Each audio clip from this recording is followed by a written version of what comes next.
Welcome to NHL Draft Pros.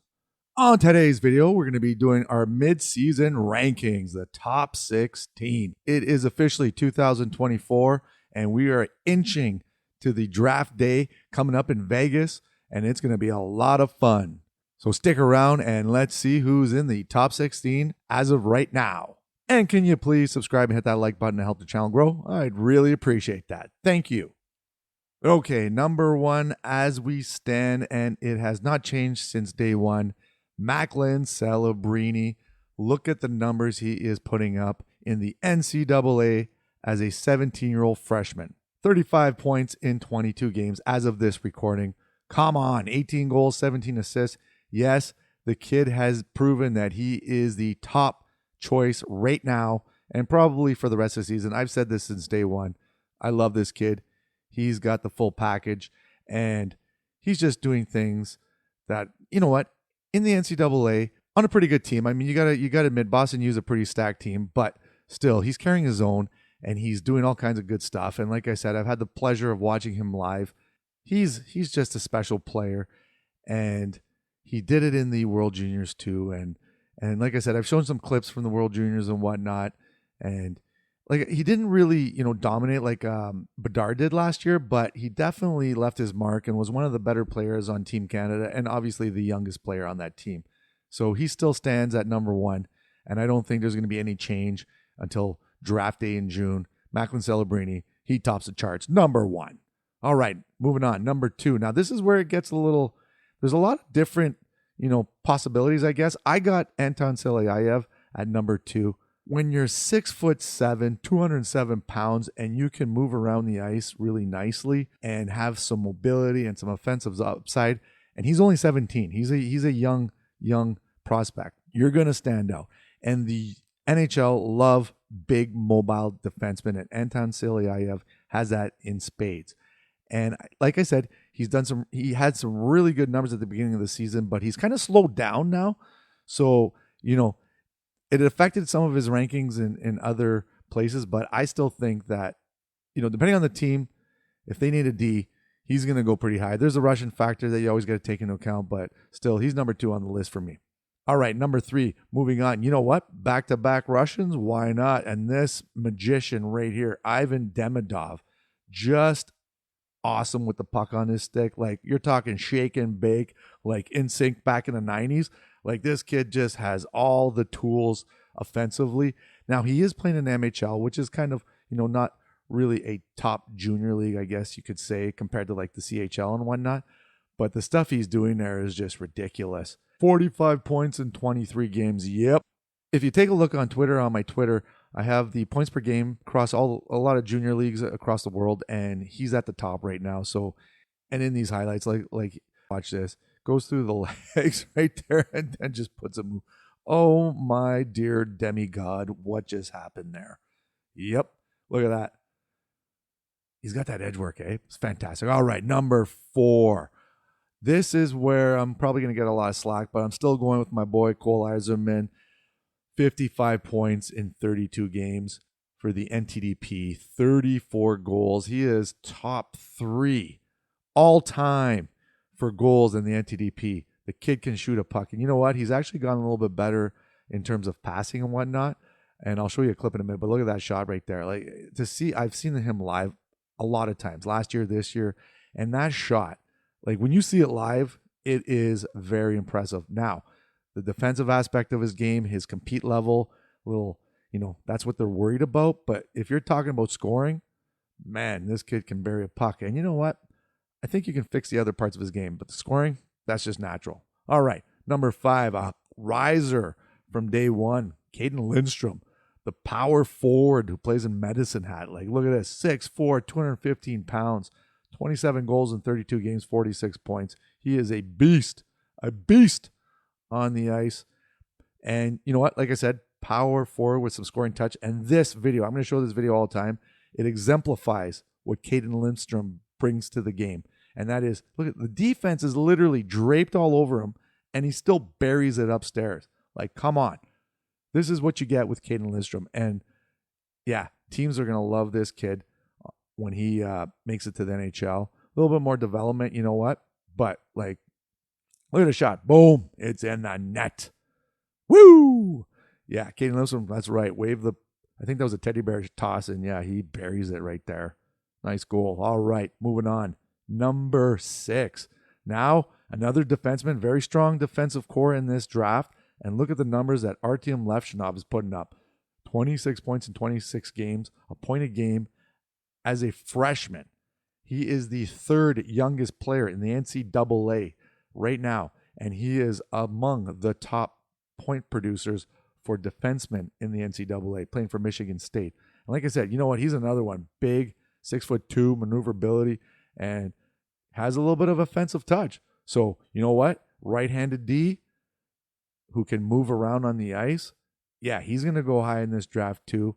You know what? I think it all depends on where the teams are selecting and whatnot. We'll get into that when we start doing some mock drafts and we know the outcome of the draft lottery. But for the most part, he's going to be a high one, definitely on draft day, definitely within the top 10, I'd say. All right, moving on. Number 7, we got another defenseman, Sam Dickinson, plays for the London Knights, 43 points in 43 games, a point-a-game player. And yes, he's another one, big, strong player, size and mobility, who loves to join the rush. I've seen him a bunch of times live. And let me tell you, if he gets a chance to join the rush, he's in. And he's got a heavy shot. I'll show you, like when we start doing the scouting reports, I'm going to show his shot. Like the one-timer from the point there, he can wire a puck. Like I'm talking a hammer from the point there. And defensively, he's very strong too. That's the other thing with Dickinson, is that he plays well defensively. So, you know, you got that two-way D who's got some offensive touch. He goes number 7 on my list for right now. All right, moving on, number 8.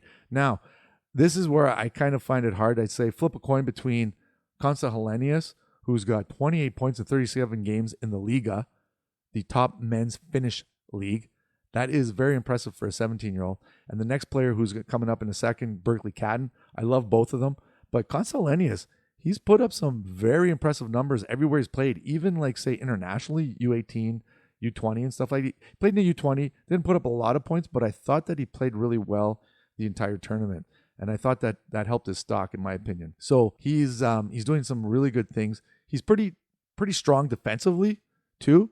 So he's like a strong two-way forward, I guess you could say, who I wouldn't necessarily say he's got some huge offensive upside, but can definitely help out on the score sheet, and it'll be interesting to see in NHL. Number 9, Berkly Catton, one of my favorites, the Cat. So he plays a very similar style of game to Helenius, in my opinion. He's a two-way competitive prospect, got some offensive touch. Look at this, 73 points in 44 games, among the top.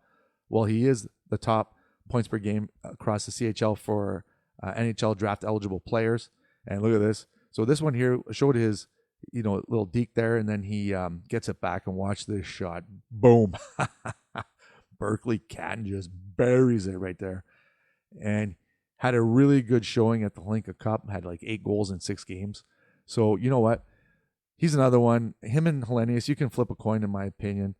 I'd say that, that's a tough one. I like Berkly Catton a lot, though. I put a lot of highlights of him on Twitter. All right. Getting into the final here, top 10. Another offensive, defensive, Zayne Parekh. Plays for Saginaw. Seen him a bunch of times too. One of my buddy's kids plays in Saginaw, so I attend a lot of those games. And he has 66 points in 44 games. Topped the 20-goal mark, 2nd year in a row as a 17-year-old. So if you want an offensive style defenseman, then Zayne Parekh is the one that you want. The only concern with Parekh is needs to improve the defensive aspects of his game, I guess you could say, right? Not really all that physical, I guess you could say. Not like, say, Sam Dickinson, but the offensive side, and he's got this shot. Like, it's not really super powerful, but he can find a way to get it through seams and hit those targets like no problem. Yeah. But like passing, same thing. This year definitely improved his passing game. All right. Number 11, we got another defenseman. Again, strong defensive core this year. Zeev Buium plays at the University of Denver, and he has 33 points in 24 games. What? Yeah, just has been at the top of the NCAA defensive scoring the whole season. And played for the U.S. national under-20 team. He's the only draft-eligible player on that team, and he's just having himself a year in Denver. And he's another one. Like I said, that's a nice pass. That's his brother, actually. So this one here passes a slot to his bro and then buries it right there. So it's a Buium from Buium. But this is the U20s, and this is, his slap shot there. Nice goal right there against Sweden in the gold medal match. That was a very big goal, actually. It was like 3-2 for USA at that time, and then he buries that and pretty much cements it for Team USA for the gold. So Zeev Buium, he's at number 11. Okay, moving on to number 12. Another one of my personal favorites, Liam Greentree, plays for the Windsor Spitfires in the OHL. 64 points in 42 games on a team that doesn't have a lot of scoring depth. So he's pretty much carrying the offensive role on that team. And I've said this in tweets. I said he kind of reminds me a lesser version of Wyatt Johnston in Dallas there, who is a Spitfire alumni. And look at this move here. Just totally fools the D, fools another D, and then look at that pass. Wow.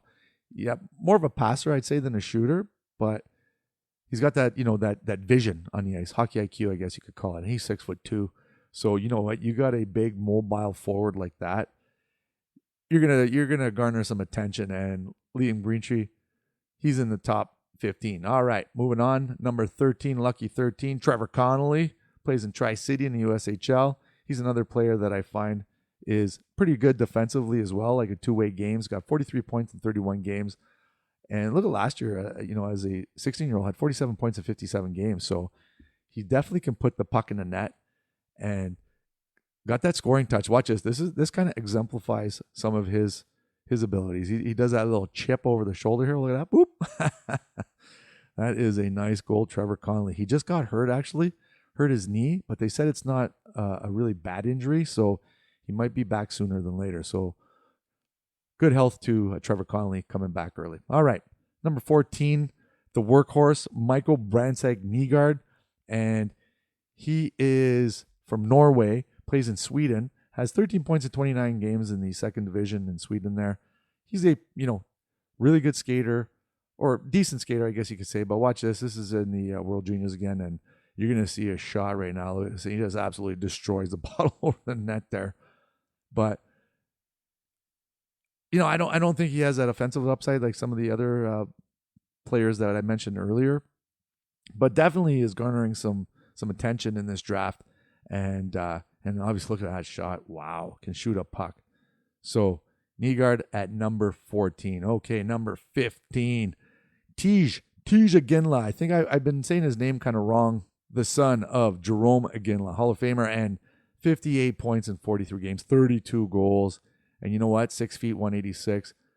Plays a very similar style to his dad and can wire a puck. The Iginla boys are coming on strong in the hockey world. Watch out for them. And look at this. Watch this. You're going to see this shot here, eh? Kind of looks like his dad there. Nice rip. Wow. Boom. It's in the net. And so, yeah, Iginla, he's been climbing up the ranks too. And we got him at 15 right now. All right, so moving on. Number 16. Another D, Carter Yakemchuk, who's 6'3", 190 pounds, right-handed D. Yes, that is always good. And he's got 47 points in 42 games. And you should see the moves. Look at this play right here. When the puck's on his stick, watch out. Watch out. He's got some nifty, couldn't get the tuck and then just goes in backhand there. So nice play. Yeah, I guess you could call him an offensive defenseman. Like when you're putting up 47 points in 42 games in the dub, not bad at all. And he's 6'3", right? All right. So now I got some honorable mentions. A couple players that are on the bubble, I guess you could say. I mean, you know what? This could change within a few picks or whatnot. The first one is Adam Jiricek, brother of David Jiricek, who plays in Columbus. And he's in the top division in the Czech men's league, has 1.19 games. Unfortunately, I wanted to see more of him at the World Juniors. Got hurt in the first game, so we didn't really get to see. So that might affect his stock, but he's an honorable mention. Another one who played at the World Juniors for Team Finland was Emil Hemming, and he's got 10 points in 32 games in the league of the top men's league there. And he's another one, didn't get a lot of ice time at the World Juniors, so another one where, didn't get to see him against, top junior players of his age. And then another Russian, Igor Chernyshov, who has 24 points in 18 games in the MHL. He's 6'2", 192 pounds. So he's a big kid, mobile, got some nice hands too. And he's on the cusp as well. And that is it for the top 16 for January or midseason rankings. And we're coming up to scouting report pretty soon. I'm excited. And some more content in the near future. So stick around and please subscribe, hit that like button. I really appreciate everyone watching these videos. It means a lot to me and I'm having a lot of fun. And thank you. And get in the comment section and let's see what you think of the top 16 and who do you like and who you don't like. So that's it for tonight. Cheers.